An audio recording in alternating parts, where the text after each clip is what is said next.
Assalamualaikum warahmatullahi wabarakatuh. Selamat malam pemirsa. Anda menyaksikan One on One bersama dengan saya Maria Segaf.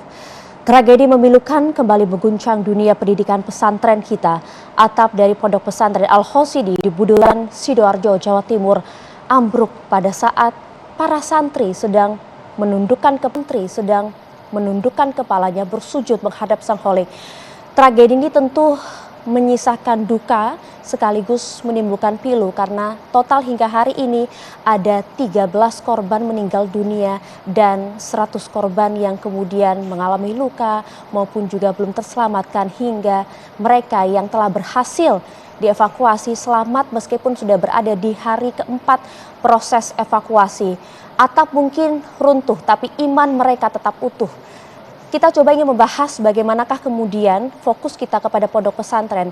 Sudahkah pondok pesantren kita aman untuk mengais ilmu dan iman? Kami akan langsung hadirkan di studio saat ini sudah hadir bersama dengan saya. Ada Wakil Ketua Umum Majelis Ulama Indonesia MUI ada Kiai Haji Marsudi Suhud. Assalamualaikum Pak Kiai. Waalaikumsalam warahmatullahi wabarakatuh. Terima kasih sudah hadir bersama kami Pak Kiai. Namun kita semua nampaknya tidak betul-betul dalam kondisi yang sehat yang menyaksikan bagaimana kemudian tragedi yang menimpa Pondok Pesantren Al-Hosidi. Saya ingin bertanya dulu kepada Pak Kiai, pada saat mengetahui kejadian ini apa yang kemudian timbul di benak Pak Kiai? Ketika terjadi musibah semacam ini yang memang semua orang tidak menginginkan ada musibah yang terjadi pada dirinya.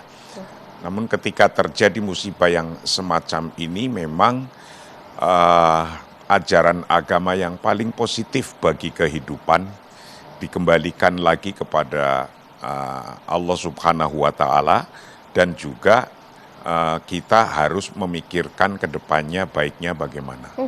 Ketika kemarin terjadi memang kita sepakat dan kita melihat fokus dulu terhadap korban.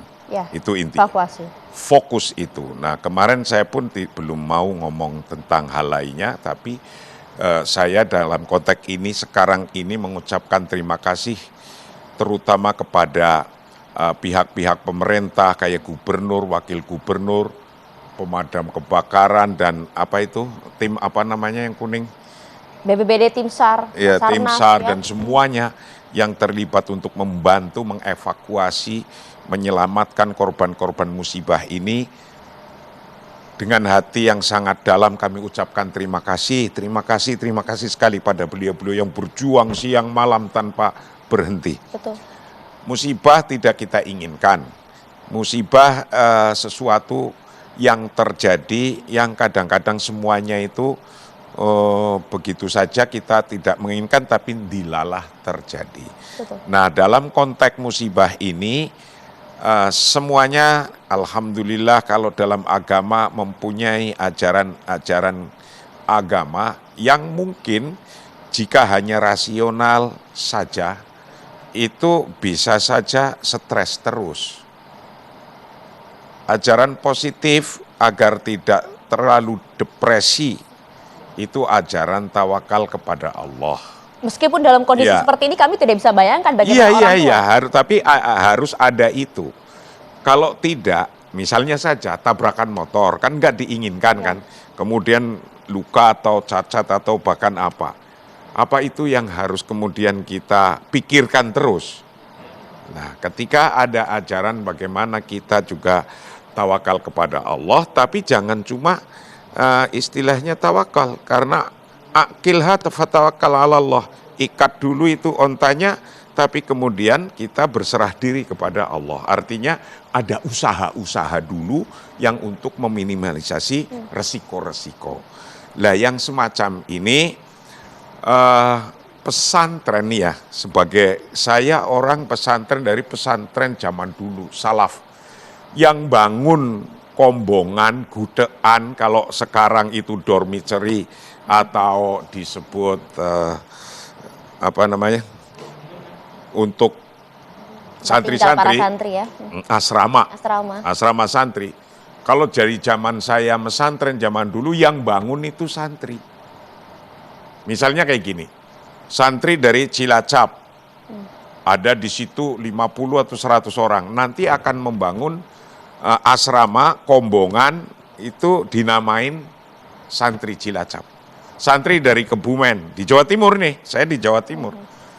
Saya nyantri di Jember, di Jawa Timur. Itu kalau orang grup dari Cilacap, Kebumen, dari Purwokerto, atau dari kota mana nanti ngegrup sendiri bikin kombongan sendiri. Nah itu dia yang kemudian Itu zaman dulu. Ya, yang itu juga viral saat ini Pak Kiai. Bagaimana kemudian banyak video-video, foto, gambar yang menunjukkan memang mungkin bisa disebut apa ya, sebagai budaya mungkin begitu ya, para santri yang kemudian memang secara gotong royong begitu ya, secara gombongan begitu membangun, ikut mengecor bahkan bangunan dari pondok pesantren itu sendiri. Itu memang betul ya Pak Kiai? Ya itu dari zaman dulu begitu. Bahkan ketika kita mau bikin batanya, bata untuk bangun, ya kita roan.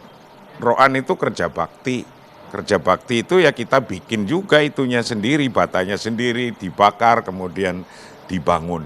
Tapi kan itu butuh teknik Pak Kiai. Nah, di sini letaknya. Bahwa ketika membangun kemudian konsultasi dengan orang-orang ahlinya itu pasti. Karena kan ketika kita sudah mau mempunyai rencana-rencana, kemudian mau membangun, ya tanya kepada ahlinya. Tetap ada yang mengawasi di sana kepada ya? ahlinya dan ada yang ngawasi. Kalau tenaga, ya biasalah dilakukan tenaga. Ini dari zaman dulu, dari zaman saya mesantren. Itu kalau tidak hanya ketika membangun, dari zaman saya mesantren yang bikin batanya, setelah bikin batanya, roan lagi, membakar batanya, setelah membakar batanya jadi, kemudian kita masang batanya dengan diawasi tentu oleh orang-orang yang dianggap mampu dan capable dalam konteks membangun. Harapannya seperti itu Pak Kiai, karena dalam konteks Pondok Pesantren Al-Khoz ini, tragedi yang baru-baru ini terjadi, itu kan disebutkan bahwa ada kegagalan konstruksi di sana. Kemudian banyak pihak yang berprasangka dengan munculnya video-video viral. Bagaimana kemudian nasib para pondok pesantren yang kemudian dibangun oleh para santri yang tidak memiliki ilmu itu tadi? Betulkah kemudian secara konstruksi itu dikatakan aman begitu? Saya bukan orang konstruksi, tapi saya punya pesantren. Ya, meyakinkan itu. Dan saya membangun pesantren juga. Tapi ketika saya membangun, wong saya bukan ahli konstruksi, ya saya panggil orang ahli konstruksi. Ibu ingat, Indonesia ada 42.000 pesantren, sekitar 12 juta santrinya di Indonesia. Nah, memang kita tidak akan pernah mengharapkan terjadi ambruknya sebuah bangunan. Tapi ambruknya di sebuah bangunan kan tidak hanya di pesantren Al-Khoz ini kan.